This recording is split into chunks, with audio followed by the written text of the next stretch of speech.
Matt, thank you so much for coming down and bringing the show to us. There's been a lot on in the last couple of weeks in Sydney with things like the Archibald Prize and all that. So, can you tell us a little bit about this little exhibition that you've put together for us? Yes. So it's really a very focused aspect of a larger body of work. We've got a lot of other works back in the studio that are related to it. This is really just a very small sort of subset of that work, and it's about this particular moment of just floating in the ocean, and I'm just exploring that in a number of different ways. Each work here has a slightly different sort of approaching technique and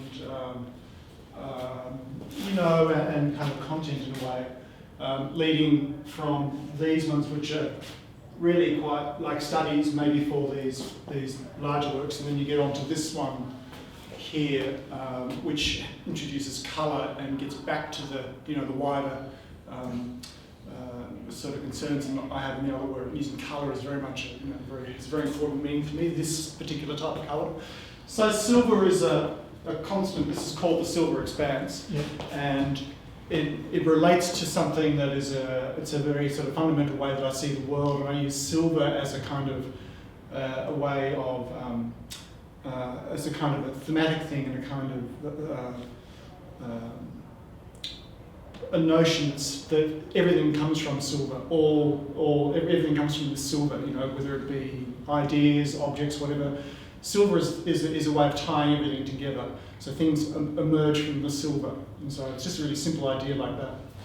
But the water, tell me about the water. She's floating. Actually, before we talk about floating, who is the person? So this is my partner, Faith Agugu, and she's nearly in every painting that I'm doing at the moment. And this is just very simply what we, a very important part of our life is spending time down in the ocean, and particularly Coogee, and Coogee plays an important role in a lot of the other paintings.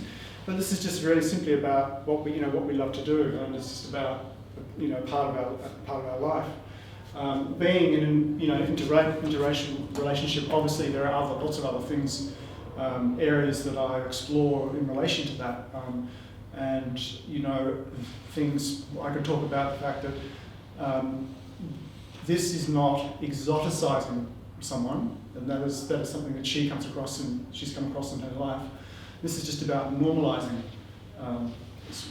someone and who they are, how they are in the world, and sort of appreciating them for all they are. So some people, I think, I've come across, look at these works and are not quite sure what I'm doing.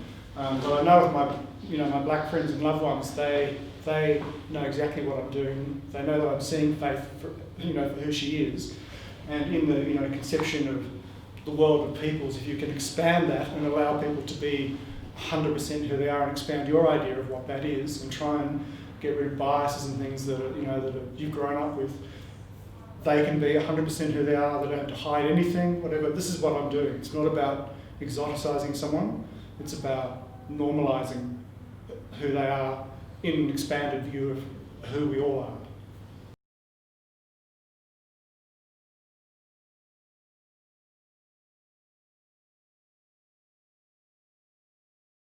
Matt, you're known as a realist painter. You've been hung 16 times in the Archibald Prize for portraiture. These works are a little bit of a departure from that really hyper-realist style of working. Can you tell me a little bit about the way you're going about moving paint around, and also what the rationale behind that is? I think that, just to go back to the start of that question, my works are definitely realistic. In the context of portraiture, I use realism only as a kind of a threshold for people to get past, so that they can experience a person. So when you go up to my portrait works, you'll see that they're actually a little bit dashy and dotty like these are, but this is just more on an expanded scale. Some of them have much more finish, like this one here. This one, when you have a look at it, it's really draggy and lots of bigger and bolder marks. So I do have an interest in realism in my portraiture, but it's only to, as a kind of a, a conduit, as a sort of carriage to get people over the line, to feeling someone. When you get to these works, obviously that's been, people know me for that. There is that track record with the Archibald, that consistency with the figure, with conveying the essence of someone in the figure. It's not just the figure, it's kind of someone's essence, all that sort of thing. These are very portrait-like still in a way. It's all about my partner. My partner is my subject. Faith is my subject. But in this range of work, there's sort of a whole lot of different strategies that are going on, from this very smooth to very sort of high contrast areas here to this one here, which is like a little bit rougher all over. Same with that one. This one here, these two, I see these two as a pair. This is like a smaller version of that in a way. So you've got these very smooth areas here, and then very, very, sharp, pronounced areas here. And that's kind of the subtleties of what I'm trying to achieve in these paintings are about. The exhibition's called The Silver Expanse, and it's about my ideas of the use of silver, as a colour, as we talked about before, as a thematic thing where everything emerges from, whether it be people, ideas, whatever. Silver's a thing where, and so I'm using the silver here as an expanse where this person, is kind of emerging from. So I'm playing with this idea of having very, very sharp, strongly defined things, like we objectify them, we see things as objects. But I'm wanting to ask in this, on a subtle level, we only objectify to an extent. Are we really certain about that? That way we make things into objects. It all goes back into the silver expanse. So that's what I want to suggest. There's a serenity in these paintings, yes, undoubtedly, and I get the sense that it's a combination of colour, form, subject, and love of the process and the subject. Yes. It's almost a calmness that comes about. Is that a deliberate intention for there to be a sense of calm? Is that something you're feeling in the world at the moment that's required, or is that a byproduct of your intensity of this subject?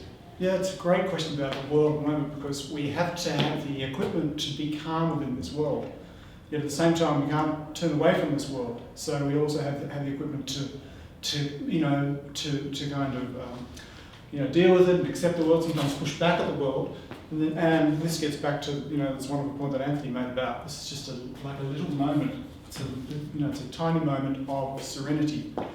Just looking at it, in different ways. We need both those things, but we need such a strong grounding in serenity. How to get ourselves to that, to that kind of feeling, to be able to deal with the world.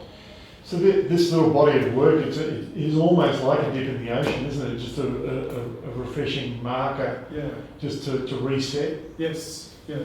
It seems to me that one of the key objectives that you're looking for, and I think it's an incredibly timely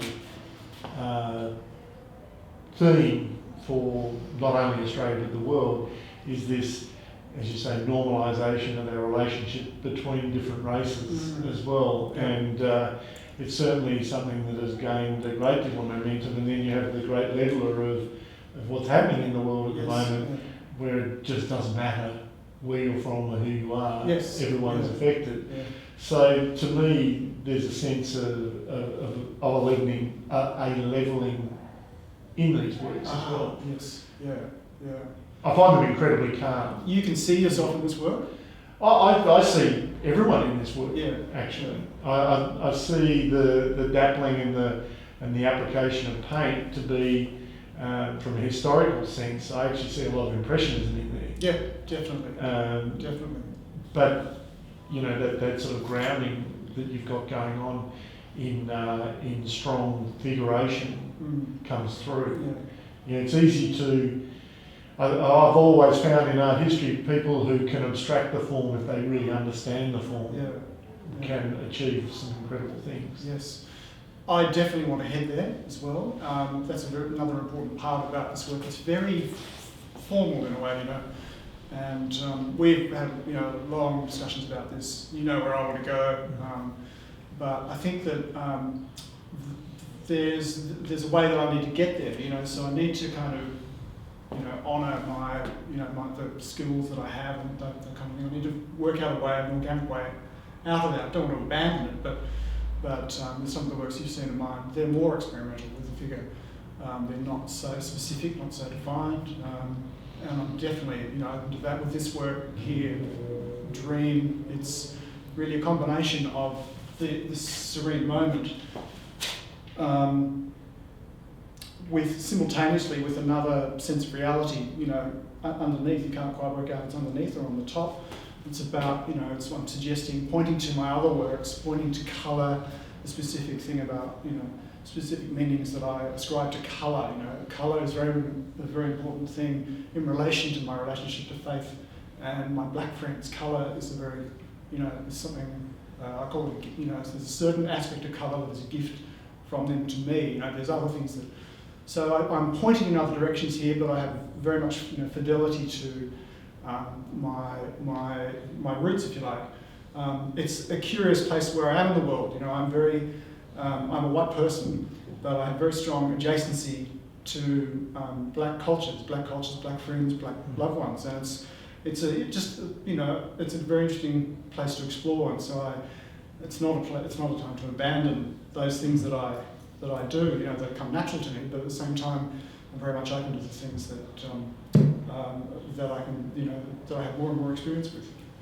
I think it's extraordinarily successful, and I love the sharpness of and the, if you like, the narrow aperture of which you're viewing just an aspect of it in this little body of work. Yeah, thank you, Ralph.